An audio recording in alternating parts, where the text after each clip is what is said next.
안녕하세요. 제 이야기를 한번 해보려고 합니다. 남편과 사별한 지도 벌써 반년이 넘어가고 있네요. 마치 그 남편과 보냈던 모든 시간들이 꿈을 꾼 듯 점점 기억에서 희미해져 가는데 그게 너무 속상하더라고요. 남편의 향기도 얼굴도 말투도 이제는 희미해져 그나마 핸드폰으로 찍은 영상들과 사진들을 보면서 다시금 기억을 되새기기를 반복하고 있어요. 죽을 듯 아픈 힘겨운 시간들을 견디고 나니까 남편이 이렇게 희미해지다니 참 신기한 것 같습니다. 남편은 참 사랑이 그리웠던 외로운 사람이었어요. 온전한 부모가 있음에도 불구하고 늘 외로운 그늘이 있었던 사람. 그치만 모든 이에게 참 다정하고 친절을 베풀며 성실하게 살았던 사람이죠. 막 20살이 되었을 때 알바를 처음으로 하게 되었고 첫 알바를 하던 그때 동갑의 남편을 만나게 되었어요. 저보다 알바를 시작한 지가 몇 달 앞선 남편이 저를 하나씩 가르쳐 주었고 그렇게 친해지다 연인 사이로 발전하게 되었죠. 서로 알바를 하며 대학을 다니고 등록금을 벌겠다며 학교와 일, 여기에 추가로 사랑까지 참 열정적으로 열심히 살던 남편. 저희가 첫 직장에 취직을 하고 그렇게 서로의 성장하는 과정을 곁에서 지켜주고 함께하던 남편은 저에게 가족 그 이상의 존재였습니다. 저희 집은 평범하게 화목한 가정, 딱 그런 느낌이었고 남편은 좀 달랐어요. 차남에 형을 둔 남편의 집안은 장남에 상당히 민감하고 예민한 전형적인 옛사람들이 가득한 곳이었고 차남이란 이유 하나로 평생을 비교 속에서 그리고 차별 속에서 살아야 했던 남편은 부모의 사랑을 받고 싶어 정말 별짓을 다 해봤지만 왜 그렇게까지 매정하셨는지 모르겠어요.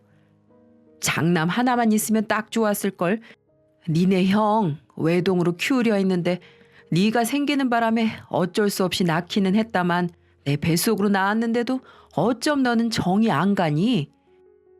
어렸을 때는 그래도 귀여워서 봐줄만 했는데 인물도 성격도 행동도 뭐 하나 우리 집안이랑 맞는 게 하나도 없는 네가 가끔은 친자식이 맞나 의심스럽다. 너 미성년자 딱지 떼면 바로 독립해. 부모로서의 책임은 딱 미성년자 때까지니까 그 이후는 네 인생 네가 알아서 살고. 이 모든 말들은 남편이 항상 늘 듣던 말들이에요. 정말 의심스럽지 않으세요? 어떻게 친자식에게 이렇게 말할 수 있는지. 그래서 남편이 몰래 유전자 검사도 해봤는데 친자식이 맞다고 일치한다고 나왔대요. 시댁에서 대체 왜 저렇게까지 남편에게 그러는지가 연애하는 10년 내내 궁금했지만 남편도 모르는 이유를 저라고 알 방도는 없었습니다. 듣기만 해도 눈물 나는 차별 속에서 살았던 남편의 유년 시절은 아픔과 상처만 가득했다는 걸 너무나 잘 알기에 연애 기간 내내 정말 온 힘을 다해 그 사람을 사랑해줬어요. 화가 나도 사랑으로 보듬어줬고 늘 그렇게 하나씩 숙제처럼 풀어가며 살았고요. 저희가 결혼을 하겠다고 시댁에 찾아갔을 때도 당황스러웠던 게 본가가 이사를 갔더라고요. 남편에게 말도 전하지 않은 채 말이죠. 놀란 마음에 남편이 전화를 걸었지만 돌아오는 대답은 더욱더 충격적이었어요. 어머니, 저 혹시 이사하셨어요? 이사했다. 왜? 아니, 어떻게 알았니? 혜빈이랑 드릴 말씀이 있어서 찾아왔는데 이사하신 것 같아서 연락드렸어요. 아휴, 이사한다고 해서 네가 뭐 보태줄 것도 아니고 너 이제 독립해 나간 자식인데 부모 일 하나하나 말해줘야 할 의무도 없지 않니? 그리고 오기 전에 미리 전화를 하고 시간 되는지를 물어본 뒤에 약속 날짜를 잡고 와야지. 막무가내로 그렇게 들이닥치는 게 맞니? 넌 생각이 있니 없니? 왜 늘 생각이 짧어? 하는 행동 하나하나가 원? 죄송해요. 오랜만에 가족들 보고 싶기도 하고 겸사겸사 서둘러 오고 싶은 마음에 죄송해요. 제가 생각이 짧았네요. 하고 싶은 말이 뭔데? 그 혜빈이랑 결혼하려고 해요. 그래서 두 분께 정식으로 보여드리고 허락 받으려고요. 알아서 해라. 뚝. 그렇게 전화가 끊겼어요. 이게 저도 사연을 써내려가면서도 다들 믿으실지 모르겠지만 친엄마가 본인 아들에게 하는, 그것도 아무 잘못도 없는 아들에게 하는 행동과 말투가 맞습니다. 한참의 정적이 흐른 뒤 남편이 다짐한 듯 말하더라고요. 나는 이제 자기랑 가족이 될 거고 나 가족들 없어. 지금부터 내 가족은 자기, 그리고 언젠가 태어날 우리 아이, 딱 이렇게만 우리 가족이야. 그냥 이제 내가 버릴래, 저 가족들. 나는 자기 선택 존중해. 뭐든 괜찮아. 자기만 괜찮은 거면 내 생각하지 말고. 어차피 우리 둘이 살 건데 우리 마음이 중요하지. 안 그래? 우리 집으로 가자. 눈물 나는 거 꾹꾹 누르고 저희 집으로 가서 결혼 허락을 받고 진행해서 결혼을 했어요. 다행인 건 편견 없이 더 묻지도 따지지도 않고 오로지 제 남편의 있는 그대로의 모습만을 보고 인정해 주셨던 참 멋지고 감사한 부모님이 이제 엄마 아빠는 우리 아들이라며 앞으로는 딸 남자친구 아니고 딸 남편도 아닌 우리 아들로 살자고 해주셔서 부모님과 저희는 끌어안고 펑펑 울었네요. 저런 아픔이 있는 남편이지만 참 성실하고 현명했던 사람입니다. 환경이 힘들었을 텐데도 본인 스스로 열심히 노력을 해서 명예와 부를 얻은 사람이고 그 사람의 모습을 배우고 새기며 그렇게 행복한 결혼 생활을 하게 되었어요. 결혼하면 많이 다툰다고 하던데 저희는 결혼을 하고 서로 뭔가 더 안정적이 되어서 오히려 더 애틋해지고 끈끈한 그런 사이가 되었습니다. 사실 시댁에서는 남편에 대해서 관심이 전혀 없어서 정확히 어떤 직업을 갖고 있는지, 돈은 얼마나 있는지 뭐 이런 거 하나도 모르고 살고 있었고 저런 부분 말고도 정말 사소한 거 하나까지도 남편에 대해서 아는 게 없었어요. 시댁과 연을 끊고 살자고 남편이 저와 함께 찾아가 말씀을 드렸고 이때도 참 태도가 정말 충격적이었어요. 이유를 모르겠어요. 어머니 아버지, 제가 뭘 그렇게 잘못했길래 한평생을 이렇게 차별 속에서 자랐는지를 모르겠다고요. 본인 자식도 아닌 자식도 가슴으로 낳은 자식이라고 그렇게 사랑으로 보듬고 품어주는 게 부모인데 저한테만 왜 그러시고 언제까지 그러실 거예요? 에휴, 우리라고 뭐 마음이 편하겠니? 그치만 너는 어째 정이 안 간다. 뭐 하나를 해도 같이 있으면 불편하고 뭔가 객식구가 자꾸 내 집에 있는 기분이 드는 걸 어쩌니? 그리고 네 기에 형이 기가 눌려서 제 뜻을 펼치지도 못하고 사는데 우리가 좋게 볼 수 있겠니? 네가 장남도 아니고 귀한 장남은 니네 형인데 안 그래? 장남이 요즘 세상에 뭔데요, 장남이. 그리고 제 기에 형이 기가 눌렸다고요? 반대로 말씀하신 거 아닌가요? 저는 늘 구박에 차별을 받으면서도 성공밖에 내 길이 없다는 걸 그 어린 나이에도 알아서 공부하고 또 공부하고 공부한 거 말고는 이 집에서 한 게 없어요. 형은 늘 사고치기 바빴고 어머니 아버지는 수습하기 바쁘셨고 제가 도대체 뭘 잘못했나요? 아우, 옛날 얘기 꺼내서 뭐하니? 그게 다 이유가 있어. 내가 사주를 보러 100군데를 돌아다녀 봐도 네 형은 대성할 팔자라는데 네 기에 눌려서 네 사주에 눌려서 네 형이 뜻을 펼치지도 못하고 산다고 하더라. 장남이 잘 돼야 친척들 사이에도 얼굴 빳빳하게 들고 그렇게 살 텐데 이 모든 게 네가 태어나는 동시에 시작된 악몽이야. 그런 널 여태 잘 키워준 거에 감사하게 생각하고 살아야지 어디서 감히? 네, 그래서 이제 그만하려고요. 부모 자식 연 끊고 앞으로 서로 어떻게 되든 남보다 못한 사이로 꼭 소식도 모르는 채 그렇게 살아요. 누구한테 말도 못해요. 내 친부모한테 평생의 차별 속에서 방관 속에서 살았다고 말하면 누가 믿겠어요?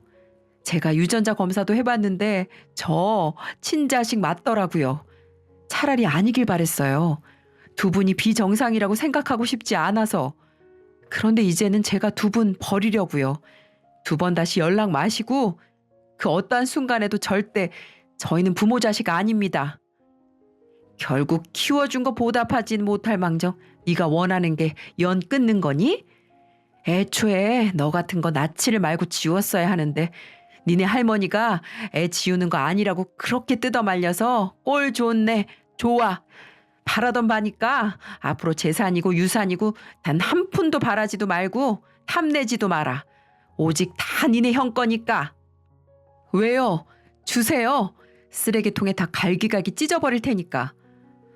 그간 차별하시느라 수고 참 많으셨고 억지로 키우시느라 참 고생하셨습니다. 두 번 다시는 제 눈앞에 나타나지 마세요. 옆에서 말릴까도 고민했지만 30년 동안 묵었던 모든 감정을 눈물과 온몸을 바들바들 떨면서 말하는 남편의 모습에 차마 멈출 수 없었습니다. 단 하나의 아쉬움도 없이 모든 감정이 표출되기를 바라기만 했네요. 그렇게 시댁과는 연을 완벽하게 끊었고 오히려 저희는 참 잘 살고 있었어요. 결혼이 이렇게 좋은 거였나. 워낙 자상한 사람이고 저밖에 모르는 사람이라서 저희의 결혼 생활은 정말 아이를 낳고 싶다는 생각이 들지도 않을 정도로 행복했었습니다. 하지만 새 생명은 우리에게도 찾아왔습니다. 그것도 쌍둥이로 말이죠. 너무 신기했어요. 남편은 이 아이들을 보면서 내 자식들만큼은 어떻게든 내가 밟아왔던 길을 걷게 하지 않을 거라면서 최선을 다해 키우겠다고 말하며 제 뱃속을 부여잡고 한참을 울었습니다. 그렇게 저는 남편의 지극정성으로 보살핌 덕분에 쌍둥이를 건강하게 출산할 수 있었고 한 가정의 아내이자 한 가정의 엄마로서 본분을 다하며 살아오고 있었어요. 하지만 평생 이어질 것 같던 이 행복은 그리 오래가지 않았습니다. 그렇게 8년이 흘렀습니다. 어느 날부터 남편이 등이 자꾸 아프다고 하길래 마사지도 해줘보고 했는데 통증이 점점 심각해져 급히 응급실로 향했고 충격적인 진단을 받게 되었어요. 암, 그것도 췌장암 말기라 뭘 할 수도 없다고 하더라고요. 머리가 새하얘진다는 게 이런 기분이구나. 눈물조차 나지 않고 갑자기 아무런 소리가 들리지도 않더군요. 뭔가 오진이지 않을까. 그렇게 좋다는 병원, 유명한 병원 다 돌아다니기를 5군데 모두 똑같은 진단을 받고 남편도 저도 너무 지쳤죠.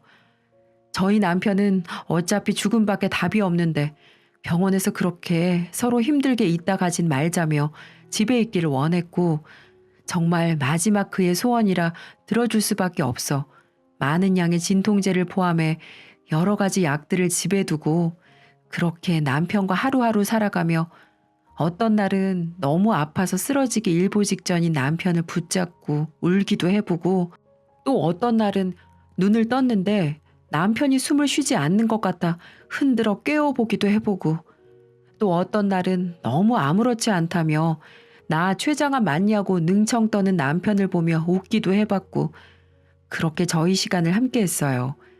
그러던 중 시아버님이 갑작스럽게 돌아가셨다는 연락을 형을 통해 받게 되었고 이미 연을 끊은 남편은 고민에 빠지게 되었죠. 매정하다고 보실 수 있지만 고민을 한다는 것 자체도 말이 안 될 정도의 취급을 받았기에 전 남편이 가지 않아도 누구도 욕할 자격이 없다고 생각했어요. 자기야, 아무래도 상은 치르러 가는 게 맞겠어. 연을 끊었다지만 웃기게도 나도 이제 곧 세상 떠난다고 생각하니 한 번쯤은 보고는 싶네. 가족들이. 그럼 같이 가자. 우선 컨디션은 어때? 괜찮겠어? 나 아파 보여? 아니, 너무 잘생겼어. 너무 멋있어. 내 신랑. 집안에서도 힘겹게 움직이던 남편과 조금 장거리 외출이라 너무 불안했지만 이 또한 남편의 뜻이라 혹시 모를 상황을 대비해 두고 갔습니다. 정말 가지 말 것을 두고두고 후회하는 일 중 하나예요. 제가 남편을 뜯어 말려서라도 가지 말았어야 했습니다. 어머니, 저희 왔어요. 너 여기가 어디라고 기어왔냐? 왜, 돌아가셨다고 하니 유산 받으려고 왔냐? 대체 내가 너를 왜 낳아서는?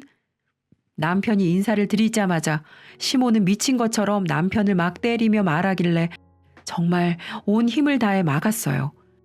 시모 말은 그랬습니다. 사주를 또 봤는데 저희 남편이 무슨 살이 껴있는데 그게 아버지를 일찍 여의거나 보내는 뭐 그런 살이 껴있다고 들었다네요. 그리고 아버님이 진짜 돌아가셔서 이 모든 게 또 남편 때문이라고. 정말 미친 줄 알았어요. 어머님, 이제 정말 제발 좀 그만하세요. 이 사람 췌장암 말기예요. 오늘 갈지 내일 갈지도 모르는 상태라고요. 연도 끊어놓고 그래도 죽기 전에 진짜 이것도 가족이라고. 가족들 한 번 보고 싶다고 왔는데 정말 왜 그래요? 이 사람이 뭘 그렇게 잘못했어요 대체? 남편 대신 눈이 돌아서 정말 장례식장에서 미친 사람처럼 악쓰고 울고불고 그대로 남편을 데리고 나가는데 남편의 형이 따라오더군요. 너 무슨 소리야 그게? 너 췌장암 말기야? 맞아? 형, 아니야. 이 사람이 말이 헛나왔어. 말기까진 아니야. 괜찮아. 치료하고 있어. 너 바른 대로 말해. 정말 말기 맞아? 가망이 없대? 병원은 어디로 갔어? 죄송한데요. 이 사람 지금 이렇게 무리하면 안 돼서 저희 가볼게요. 모든 사실을 알고 남편의 형은 찾아와서 뒤집어질 듯 울고불고 난리도 아니었어요. 내가 미안해. 이게 다 나 때문에. 너도 마음고생 참 많이 했을 건데 내가 진짜 미안해서 말도 못하겠다. 내가 나쁜 놈이야. 내가 미안해 정말. 근데 이대로 가면 어떡해. 형도 나이가 들수록 대체 왜 저러실까 하면서도 너 한 번을 다독이지 못하고 방관했어. 내가 제일 나빴어. 사죄할 시간을 줘 형한테. 제발. 형, 나 괜찮아. 다 지난 일이고 이제 죽을 때 돼서 그런가? 서운한 것도 뭣도 아무 생각도 없어.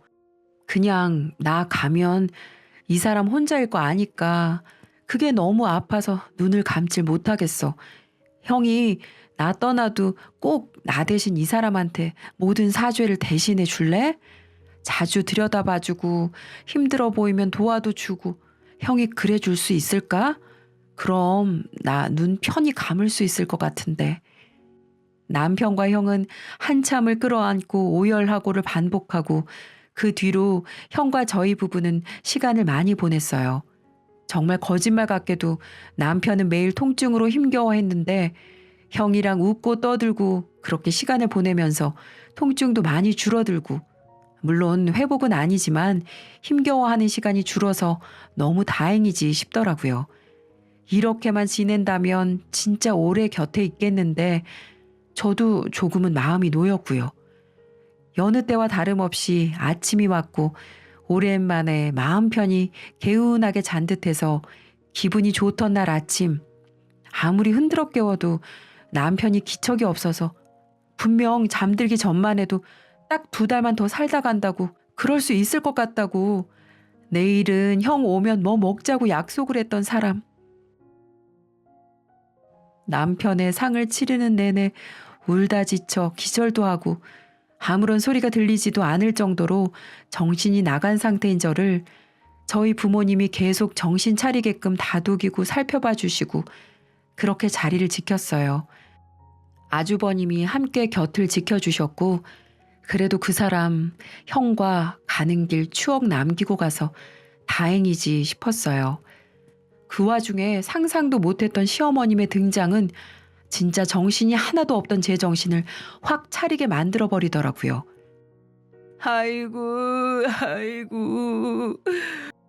내가 세상에 널 어떻게 키웠는데. 뭐죠? 제가 잘못 들은 걸까요? 갑자기 나타나서는 연기를 하며 서글프게도 울던 시어머님의 모습에 정말 저 그리고 아주버님, 저희 부모님 모두가 아무 말도 못하고 한참 그 모습을 바라보고만 있었어요. 새아가 네가 상심이 크지? 그러게 가족이면 같이 살고 그래야 이런 일이 있어도 미리 막고 했을 건데 매정도 하지. 부모 자식의 천륜을 저버리고 니들이 결국은 이렇게 갈 거면서. 왜 그러세요 저한테? 미치셨어요? 쇼하지 마세요. 뭐 하는 짓이에요? 당장 여기서 나가세요. 정말이지 이해가 되질 않아서 왜 그러시냐고 묻고 또 묻고 한참을 물었지만 쇼는 거기서 끝나질 않더군요. 그때 아주버님이 뭔가 꾹 참고 계시다 폭발하시듯 입을 열으셨어요. 엄마, 제발 그만 좀 해. 제발. 엄마 진짜 사람 맞아? 엄마가 진짜 사람이긴 해? 그렇게 갑자기 엄마 행세를 한다고 유산이 뭐 엄마한테 와? 진짜 그만 좀 해, 제발. 어떻게 장례식장까지 찾아와서 그럴 수 있어? 뭐? 너 지금 엄마한테 뭐라고 한 거야? 네가 어떻게 엄마한테... 그래, 내 배 아파서 낳은 새끼인데 유산을 왜 저게 가져가? 내가 엄마인데 내가 가져야지. 안 그러냐? 안 그래요, 사돈? 대체 무슨 생각을 갖고 살면 내 배 아파 낳은 자식한테 평생 가슴에 대못 받고 장례식장까지 찾아와서 이러실 수 있어요? 나가세요. 돈이고 뭐고 한 푼도 그쪽한테 갈 유산 없으니까 나가시라고요. 태어나서, 아니 살면서 저희 엄마가 그렇게 소리치는 모습을 처음 봤던 날이에요. 죽어도 못 나간다며 끝까지 버티는 그 사람은 결국 본인 아들의 갑작스런 죽음 앞에서도 아들이 아닌 그저 유산을 본인이 받아야 한다는 논리로 찾아와서는 쇼를 한 거더라고요. 혹시 이 모습을 하늘에서 남편이 보고 있으면 어쩌지? 상처를 또 받았으면 어쩌지? 거기서도 아픈데 더 아파서 어쩌지? 너무 한스럽고 지독하게도 싫어서 진짜 땅을 치며 가슴 부여잡고 미친 사람처럼 미친 듯이 울었어요. 그때 아주버님이 남편이 제게 남긴 영상이 있다며 아무래도 지금 이 자리에서 다 같이 보는 게 좋겠다며 영상을 틀어주시더라고요. 영상 속에 남편의 입은 옷을 보니 곁을 떠나기 이틀 전 함께 입었던 마지막 커플 티셔츠를 입고 한껏 힘겨운 미소에 수척해진 얼굴로 남긴 영상을 봤어요. 안녕? 이거 볼 때쯤이면 내가 떠나버려서 너무 놀랬겠다. 그치? 나는 인생을 너무 아프고 외로운 상처투성이로 살았었어. 그러다 20살에 당신 처음 만나고 그리고 지금까지 난 너무 당신 사랑을 곳곳에 가득 채우며 행복하게 살다 가게 되었어. 솔직히 당신이랑 더 있고 싶은 욕심에 왜 나일까? 죽기 싫다, 무섭다, 막 그런 생각도 했거든. 근데 반대로 생각해보니까 평생 받지도 못했을 사랑을 10여 년간 당신한테 너무 듬뿍 받아서 하늘에서 충분하다고 여기시고 나 데려가려나 보다 싶어. 그만큼 당신 나한테 참 대단했고 최고의 여자, 정말 많이 사랑하는 여자야. 뻔한 말들은 지겹도록 했으니 하지 않을게. 아마 내가 죽으면 우리 어머니가 당신을 괴롭힐 거야. 유산 문제겠지. 내가 죽으면서 내 유산이 어느 정도인지 파악을 할 거고 금액을 보면 탐이 나서 미치광이가 될 것 같아. 그래서 형한테 부탁을 해뒀고 함께 준비했어. 내 모든 유산의 상속자는 당연히 당신이야. 그 정도면 당신도, 그리고 당신이 만들어준 내 새로운 어머니, 아버지도, 아이들도 여유 있게 돈 걱정 없이 살 거야. 꼭 마음 약해지지 말고 날 위한다면 절대 한 푼도 주면 안 돼. 알겠지? 이렇게 먼저 가서 정말 미안하고 우리 아이들 내가 하늘에서도 꼭 지켜줄 테니까 당신은 아무 걱정 마라. 끝까지 울지 않으려고 했는데 이게 마지막이라고 생각하니 너무 눈물이 나. 제 아내로 와줘서 정말 고맙습니다. 부족한 나와 인생을 함께 해줘서 감사합니다. 영원히 잊지 않을게. 정말 눈물밖에 나질 않던 영상 속에 멈춰진 남편을 만져도 보고 다시 보기도 하고 엉엉 우는 저에게 아주버님은 서류들과 유산 상속 금액 등을 말씀해 주셨죠. 시모가 아주버님에게 주었던 30억 원 정도의 건물을 남편에게 아주버님이 넘겼고 그걸 남편이 저에게 유산으로 남겼더라고요. 그 외에도 남편이 있던 재산과 함께 말이죠. 너무 놀라서 말이 나오지도 않았어요. 시댁이 건물주 집안이라 건물과 땅 이런 게 많다고는 알았지만 흔쾌히 넘겨주셨을 아주버님도 감사하고 그래도 그 사람 이것 때문에라도 조금은 편하게 눈 감았겠구나 싶더라고요. 너? 너 이 건물이 왜 얘한테 넘어가 있어? 너 바른 대로 말해, 당장! 엄마, 한평생을 같은 뱃속에서 나왔는데 정말 한평생을 상처투성이로 살다가 마지막까지도 저렇게 떠난 애야. 제발 마지막 양심이라는 게 있다면 온 힘을 다해서 슬퍼해주고 잘 보내줄 생각을 하면 안 되는 거야? 지금 이 건물 하나가 뭐가 중요해 대체? 우리가 평생을 못 해준 걸 재수 씨가 그동안 다 채워줘서 그나마 사랑이란 게 뭔지는 알고 떠나서 감사한데 엄마는 대체 왜 그래? 왜? 언제까지 그럴 거야? 이 미친놈아, 이게 어떤 건데 네 멋대로 넘겨. 내가 이러라고 너한테 명의 넘겨준 줄 알아?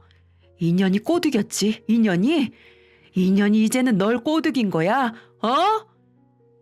대화 자체가 불가능했던 시모. 그리고 그런 괴물 같은 모습에 진절머리가 난 아주버님. 엄마, 그냥 여기까지 해요, 우리.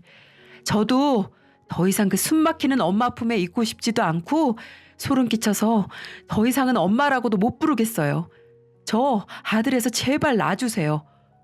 혹시라도 저 찾아오시면 엄마가 부동산 건물 매매하실 때 하셨던 모든 불법적인 행위들 증거 모아둔 거 다 넘길 거니까 더 이상 제 눈앞에 나타나지 마시고 나가주세요.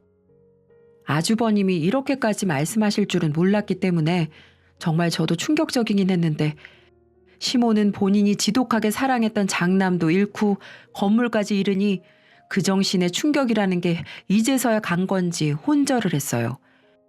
그런 시모를 보고서도 꿈쩍도 안 하시던 아주버님.